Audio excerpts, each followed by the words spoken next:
9 सत्रों के बाद बाजार ने नया रिकॉर्ड स्तर बनाया है। सेंसेक्स 39,275 पर टिका है, तो वहीं निफ्टी 11,787 पर बंद हुआ है। बाजार की चाल पर और डिटेल में बात करते हैं मेरे सहयोगी वरुण दुबे जुड़ रहे हैं। वरुण, आज तो बाजार के लिए बढ़िया दिन, रिकॉर्ड ऊंचाई हमने हासिल की। अब किस तरह का दिन रहा, आज के मूवमेंट को बताइए, क्या खास बातें रही हैं आज के कारोबार की? देखिए, बाजार में लगातार चौथे दिन आज तेजी देखने मिली और निफ्टी सेंसेक्स ने अपना फिर से नया हाई बनाया है। दरअसल इसके पहले 3 अप्रैल को हमने नया हाई बनाया था और तब से अब तक निफ्टी दरअसल 150 पॉइंट के एक नैरो रेंज में ट्रेड कर रहा था।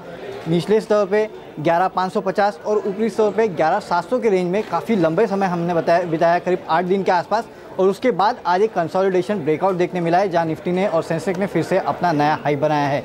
काफ़ी सारे रीज़न है इसमें, 2 सबसे अहम रीज़न है। एक तो जो लगातार एफआईआईएस के फ्लोज आते जा रहे हैं, तो उसके चलते जो लिक्विडिटी है वो काफ़ी ज़्यादा है, ये काफ़ी हद तक मार्केट को ड्राइव कर रही है। दूसरा ग्लोबल संकेत, क्योंकि जो चाइना और यूएस के बीच में ट्रेड वॉर है, माना जा रहा है कि वो पूरी तरह से सुलझ जाएगा, तो ये भी एक बड़ा ट्रिगर है, जिसकी वजह से हम देख रहे हैं कि बाजार में लगातार तेज़ी देखने मिल रही है। तो इस तेज़ी को खासकर लीड किया है बैंकिंग स्टॉक्स ने, और बैंक निफ्टी आज फिर से 30,500 के ऊपर जाके बंद हुआ है। हालांकि जो छोटे मझोले स्टॉक्स थे, यानी कि मिड कैप और स्मॉल कैप स्टॉक्स थे, वहाँ उतना ट्रैक्शन नहीं देखने मिला, वहाँ उतनी तेज़ी नहीं देखने मिली, वहाँ दरअसल सुस्ती थी।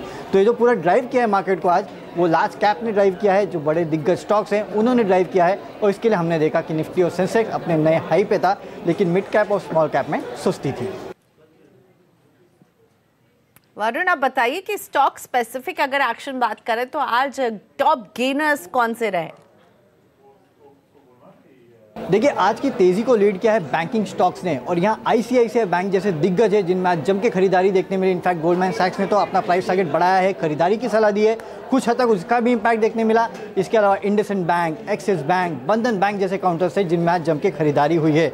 इसके अलावा निफ्टी में जिन स्टॉक्स में तेजी थी उसमें दिग्गज एल&टी जैसे काउंटर्स थे, Titan, Asian paints, ONGC, hero MotoCorp, तो ये तमाम वो दिग्गज थे जिनमें आज खरीदारी देखी गई है। एक स्पेस आज काफ़ी फोकस में था और वो है एविएशन स्टॉक्स। जेट एयरवेज को लेकर तरह तरह की खबरें थी कि नरेश गोयल अब शायद बिडिंग नहीं करेंगे, उनको अपनी बिड वापस लेनी पड़ सकती है। इसके अलावा एनसीएलटी में नहीं जाएगा जेट एयरवेज, ये भी खबरें थी। तो इन सब खबरों के बीच में जेट एयरवेज में आज काफ़ी दबाव देखने मिला, लेकिन इसका फ़ायदा बाकी एविएशन काउंटर्स को होगा। इसके स्पाइस जेट और इंटरग्लोब को देख लीजिए, उन दोनों स्टॉक्स में आज जम के खरीदारी हुई है। इसके अलावा आज एक लिस्टिंग हुई है पॉलीकैब की, और इसकी लिस्टिंग काफ़ी बेहतरीन रही है, ज़ोरदार खरीदारी इसमें देखने मिले, लिस्टिंग गेंस काफ़ी तगड़े रहे हैं। इनफैक्ट सिर्फ यही नहीं, इसके पहले मेट्रोपोलिस की लिस्टिंग हुई, आज भी उसमें तेज़ी थी। रेल विकास निगम, आपको याद होगा, लिस्टिंग के दिन तो ज़्यादा नहीं चला था, लेकिन उसके बाद से लगातार चल रहा है। तो हाल ही में जो लिस्टिंग्स हुई है उनमें जम के खरीदारी देखने मिल रही है। वहीं आपको याद होगा पीसी ज्वेलर्स लगातार पिछले 1 महीने से, इनफैक्ट ये कहें कि अप्रैल के महीने में इस काउंटर में अच्छी खासी तेज़ी देखने मिली, करीब 80% के आसपास ये काउंटर चल चुका है। वहीं मदरसन सुमी, क्योंकि अब वोक्सवैगन के जो सेल्स हेड हैं उनके तरफ से बयान आ रहे हैं कि चाइना के हालात सुधर रहे हैं, उसका काफ़ी हद तक इम्पैक्ट इस काउंटर पे आज देखने मिला। इसके अलावा अडानी ग्रुप के स्टॉक्स में अच्छी खासी तेज़ी थी। अडानी ग्रीन में देख लीजिए जम की खरीदारी है। डीसीबी बैंक ये थर्सडे को अपने नंबर घोषित करेगा, उसके पहले स्टॉक में अच्छी खासी खरीदारी थी। लेकिन रिलायंस कैपिटल, इलाहाबाद बैंक जैसे काउंटर्स थे जिनमें कुछ हद तक गिरावट देखने मिली है। निफ्टी में जिन स्टॉक्स में गिरावट थी उसमें विप्रो एक काउंटर था, नतीजों के पहले इस स्टॉक की पिटाई हुई। इसके अलावा सिप्ला और टाटा मोटर्स जैसे काउंटर में भी आज लाल निशान में कारोबार हुआ है। तो कुछ स्टॉक्स थे जो लाल निशान में कारोबार कर रहे थे। मिड कैप स्मॉल कैप में सुस्ती थी, लेकिन पूरी तरह से लार्ज कैप्स और खासकर बैंकिंग स्टॉक्स थे जिन्होंने आज की रैली को ड्राइव किया है। धन्यवाद वरुण, बाजार के इस पूरे अपडेट के लिए। बाजार में तो तेजी का रुझान रहा ही, लेकिन साथ ही आईपीओ मार्केट में भी जबरदस्त एक्शन देखने को मिल रहा है। आज वायर और केबल बनाने वाली कंपनी पॉलीकैब की शानदार लिस्टिंग हुई है। 538 रुपए के इशू प्राइस के मुकाबले 18% के प्रीमियम के साथ पॉलीकैब 638 रुपए पर लिस्ट हुआ है। 5 से 9 अप्रैल के बीच खुले कंपनी के आईपीओ को जोरदार रिस्पांस मिला था। इशू करीब 52 गुना भरा था और कंपनी ने करीब 1345 करोड़ रुपए जुटाए।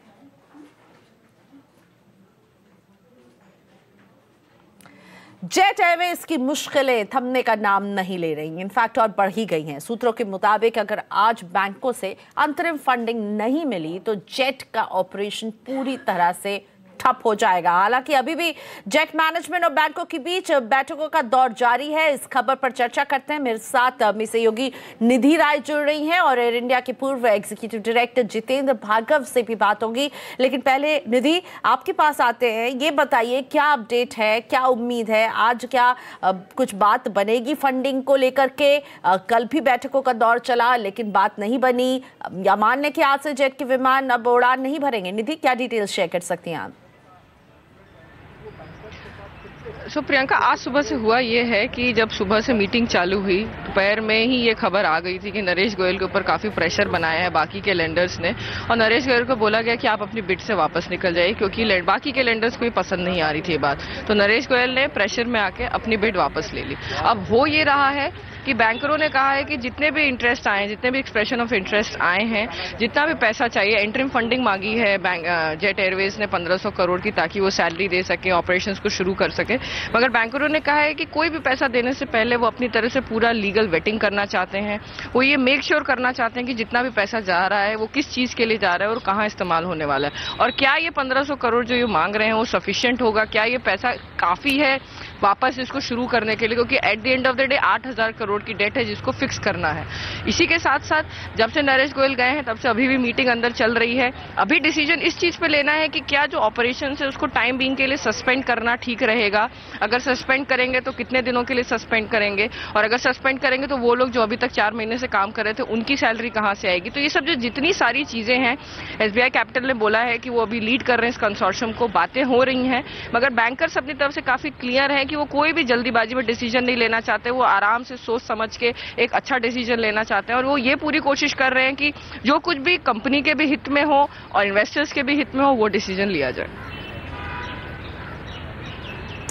ठीक है, तो निधि, बैठक अभी भी जारी है और निधि फिर से जुड़ेंगी वहां की और डिटेल्स लेकर के, ताज़ा जानकारी जो उनके हाथ में लगेगी। लेकिन हाँ, सैलरी का संकट और कहीं ना कहीं अगर जेट पूरी तरह से ऑपरेशन ठप करती है, अभी भी हम देख रहे हैं कई उड़ानें रद्द हैं, ऐसे में जो यात्री हैं उनके लिए भी समस्या बढ़ी हुई। तो एयर इंडिया के पूर्व ईडी जितेंद्र भार्गव जी मेरे साथ जुड़ चुके हैं। मिस्टर भार्गव, स्वागत है आपका CNBC आवाज़ पर।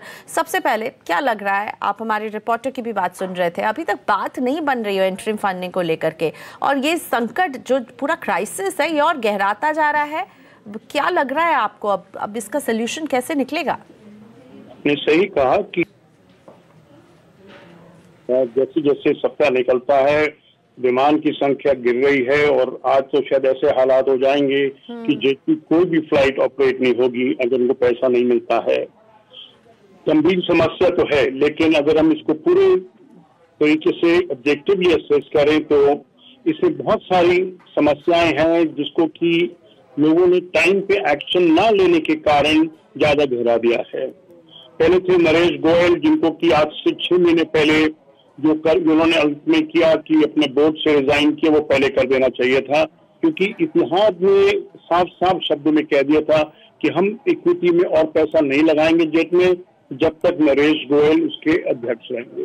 फिर इंडियन बैंकर्स ने भी यही मांग रखी थी।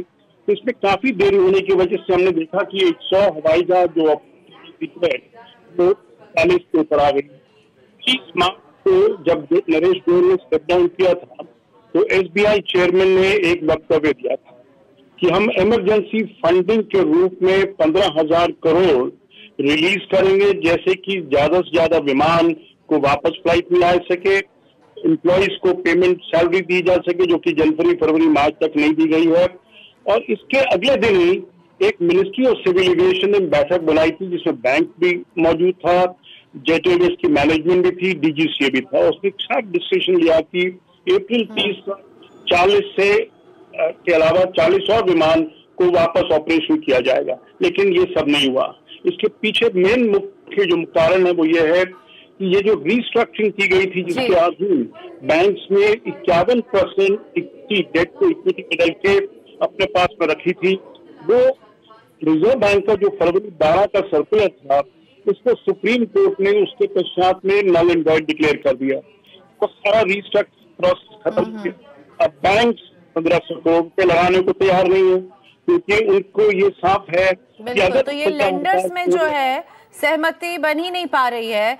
और इसमें अगर एक पार्टी, जाहिर तौर पर जेट के एम्प्लॉयज़ और स्टाफ हैं, पायलट हैं जो कि रोड पर भी उतर चुके हैं भार्गव जी, लेकिन एक पार्टी जिसको सबसे ज़्यादा क्षति पहुंची है वो पैसेंजर्स भी हैं। कई लोगों ने बुकिंग करवा रखी है और अब इस तरह से एक साथ इतने सारे फ्लाइट्स कैंसिल और होंगे और हो ही रहे हैं, तो आपको नहीं लग रहा है क्या इसमें DGCA की कोई भूमिका हो सकती है? देखिए, हम ब्लेम करने चलेंगे तो सबको ब्लेम किया जा सकता है, लेकिन जो मुख्य इशू बाद में बनेगा और मीडिया भी उसको उछालेगा वो ये होगा कि आपने किस कारण से 1500 करोड़ रुपया जेट को रिलीज कर दिया, जबकि आपको पक्का नहीं है कि उसको वापस कौन करेगा। अब लेकिन अगर आपने देखा पिछले कुछ दिनों के अंदर में स्पाइस जेट ने जो जेट के कुछ हवाई जहाज थे वो लीज करने का दावा किया है कि हमने 16 हवाई जहाज ले लिए हैं और नई फ्लाइट्स को लॉन्च कर रहे हैं। ऐसी इंडिगो के कुछ जो पहले फ्लाइट कैंसिलेशन थी वो भी वापस लगाई हैं। तो दबाव मार्केट में कम हुआ है, लेकिन ये बात सही है कि फेयर्स इस समय भी नॉर्मल लेवल से ऊपर चल रहे हैं।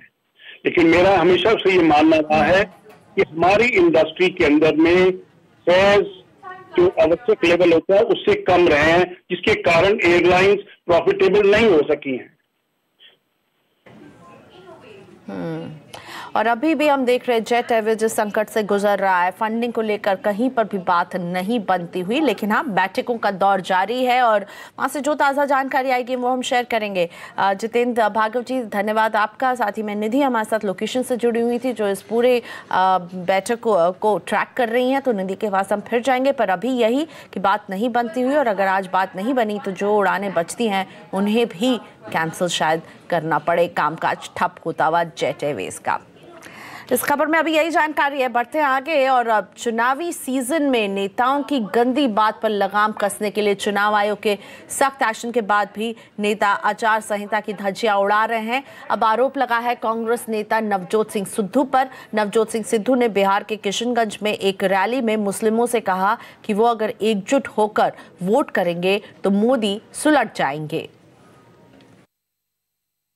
मैं आपको चेतावनी देने आया हूं, बहनों भाइयों, ये बांट रहे हैं आपको। मुस्लिम भाइयों, ये यहां पे ओवैसी साहब जैसे लोगों को लाके एक नई पार्टी साथ में खड़ी करके आप लोगों की वोटें बांट के ये जीतना चाहते हैं। अगर तुम लोग इकट्ठे हुए, 64% आपकी आबादी है, माइनॉरिटी मेजॉरिटी में है यहाँ पे, यदि तुम इकट्ठे हुए और इकट्ठे होके एकजुट होके वोट डाला तो सब उलट जाएंगे, मोदी सुलट जाएगा।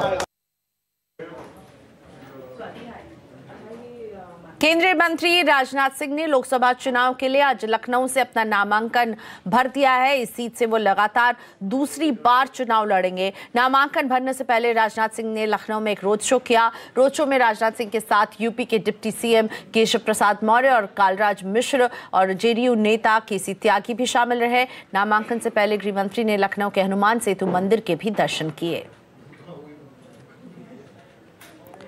और इधर केंद्रीय मंत्री राज्यवर्धन सिंह राठौर ने भी जयपुर से अपना पर्चा भर दिया है। नामांकन के वक्त उनके साथ उनकी पत्नी गायत्री राठौर और योग गुरु बाबा रामदेव नजर आए। आपको बता दें कि 2014 में खेल मंत्री राज्यवर्धन सिंह राठौर ने जयपुर ग्रामीण सीट से चुनाव जीता था।